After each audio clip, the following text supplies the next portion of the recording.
Hello everyone, welcome to another Daily Gym. Today is Tuesday, December 31st, 2024, the last day, the New Year's Eve. And today I want to talk about New Year's conflict resolutions. So normally we talk about New Year's resolutions as a tradition of the year has ended, we're starting a new year. How do we start fresh? How do we have plans and hopes for what we're going to do next year? And not everyone makes these, but a lot of people make these and they don't keep them, which it's okay, it happens. But what I wanted to talk about today was this idea of not just having a resolution to do something, but maybe a resolution to resolve a conflict that has existed. What are some conflicts in your life that you have avoided? And sometimes avoided just in slight casual ways, or sometimes maybe you're avoiding them so deeply that it drives you to an addiction of alcohol, sex, working, exercising. What are the conflicts? What are the problems in your life that you're trying to avoid? And how would your new year look if you tried to resolve them? It's not easy to resolve conflicts sometimes. It causes a lot of pain, anger, jealousy, confusion, excitement, hope, hopelessness, a huge mix of emotion. It basically makes us feel a lot most of the time.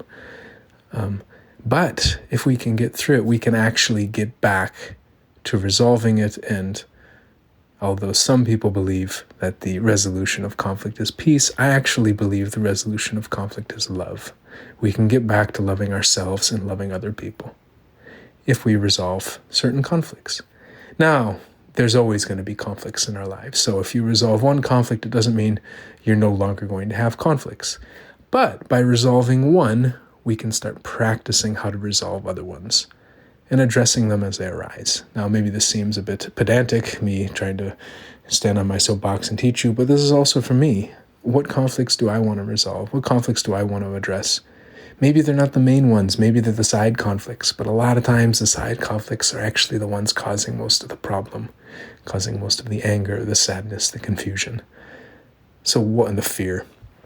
So just to reflect on what are some of the main conflicts and the side conflicts and the things that are so small that may not even seem like conflicts, and maybe they seem small because we've been avoiding and resisting and pretending that they don't exist for a very long time. Resistance to the existence. That's a good one. And how would our 2025 look different if we just started addressing a few of those? Obviously, for me, if you've heard, I believe one of my main conflicts is the receiving of money so that I can pay rent, so that I can, buy some new clothes, so that I can afford food, so I can cover many of the basics, but also so that I can do bigger things and so I can focus on other conflicts. But maybe that's not maybe that's the main conflict, but what are some side conflicts in my life? Maybe it's not knowing should I be in one place or another place, not choosing where to be, not knowing where my location will be, not having more certainty over that or more prediction over that, not planning it more. Maybe it's the conflict and the fear of being more famous and the conflicts that may come about from that. Maybe it's conflicts with family members or with friends that have been unresolved and, again, avoided. Just the idea of this is to, I think, instead of thinking like a New Year's resolution of I'm going to exercise in the gym more, that's the solution. Maybe not that's one potential solution, but what's the conflict?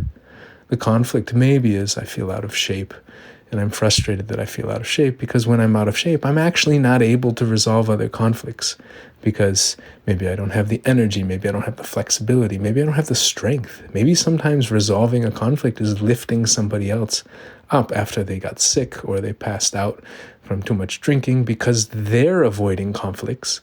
And it just kind of can spiral and kind of cascade, almost a domino effect. So this talk isn't super long because, one, I went over time yesterday, and two, it's more about the concept than it is about me saying what your conflicts are. So the idea is, how do we pause before the next year, think about some of the conflicts in our lives and even the lives of the people that we care about, because even if we think those conflicts are not our conflicts, often they are, because we care about those people and we see the pain that they have and the fear that they have and all the other emotions. Or maybe it's just the sadness of not achieving their dreams. So it's not always a conflict that is keeping them down so much. Sometimes it's a conflict that's holding them back from going after something bigger.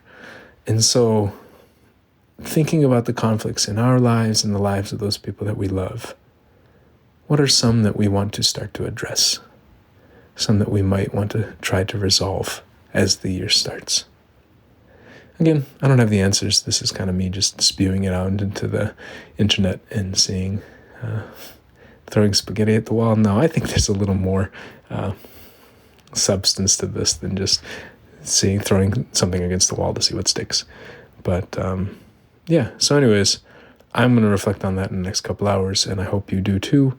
And would love to hear what are some of the conflicts that you're addressing, because, yeah, I think love actually is just helping people resolve conflicts, helping ourselves resolve conflicts, helping other people resolve them and address them. So here's to a more loving and conflict resolving, conflict addressing 2025 vis-a-vis kind of like, instead of conflict avoidance, to 2025 where we start to have more courage to get into the fights, to break through to the other side, and realize that we're all struggling in this world. We all have so many conflicts going on, but at the same time, if we can help people with one or two, we can help ourselves with one or two, it can go a long way to making this life worth living. So I will talk to you all in the new year. Happy 2025 and all the other emotions that come along with 2025. Good night.